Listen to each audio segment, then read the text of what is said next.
Political correctness.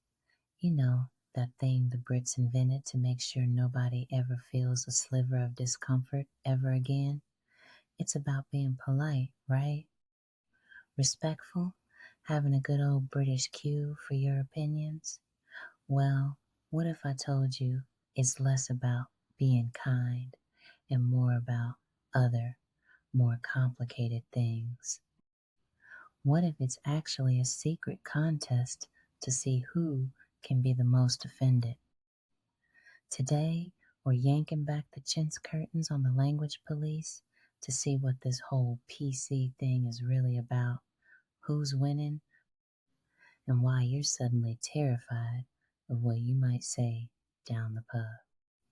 To understand today's political correctness, you have to dig into its bizarre history. The term, in its modern sense, first appeared in Marxist-Leninist vocabulary after the 1917 Russian Revolution to describe strict, unwavering loyalty to the party line. Great start.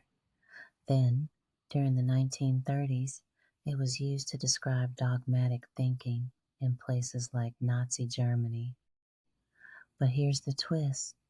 By the 1970s, the New Left in America and Britain had co-opted the term, but they used it ironically. It was an inside joke, a way to gently tease a fellow leftist for being a little too rigid, like, whoa, Dave, calm down.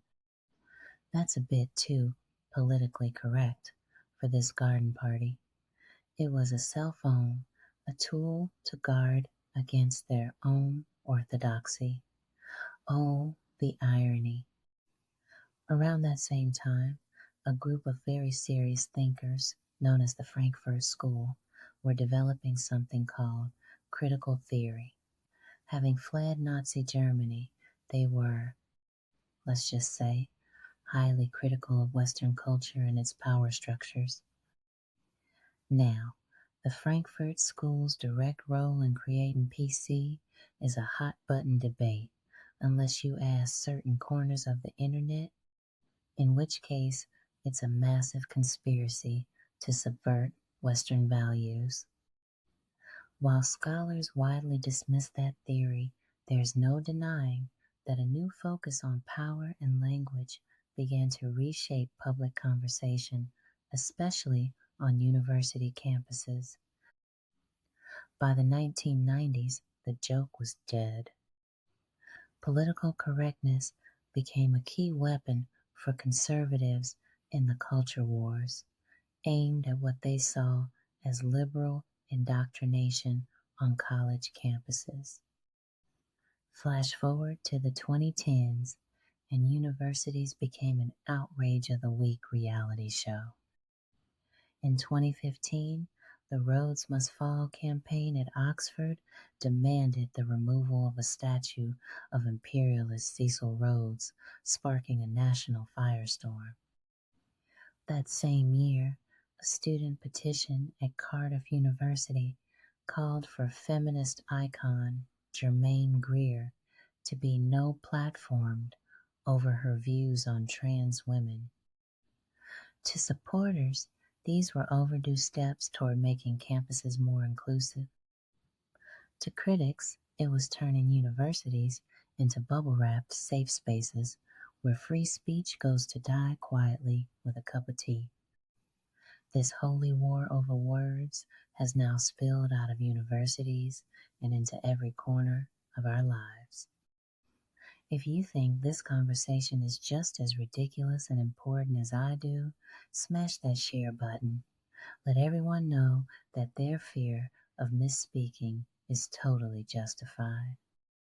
The best part of this whole debate? The glorious, breathtaking hypocrisy. Conservatives who decry cancel culture and the woke mob often turn around and try to cancel things they don't like. The UK government, while waging a war on woke, has issued guidance for schools against teaching contested political ideas as if they are accepted fact, and warned taxpayer-funded museums. 2. Retain and explain controversial statues rather than remove them.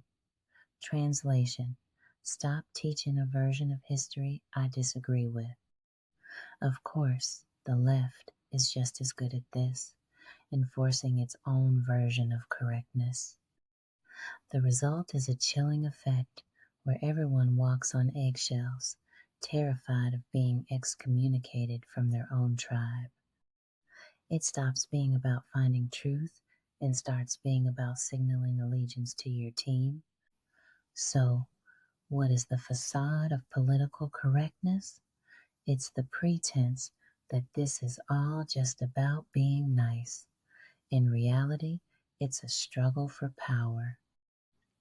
It's a battle over who controls the language, because whoever controls the language sets the boundaries of what you're allowed to think. The term has had an incredible journey from a communist loyalty test to a sarcastic leftist joke, and finally to a weapon used by all sides to try and silence their opposition.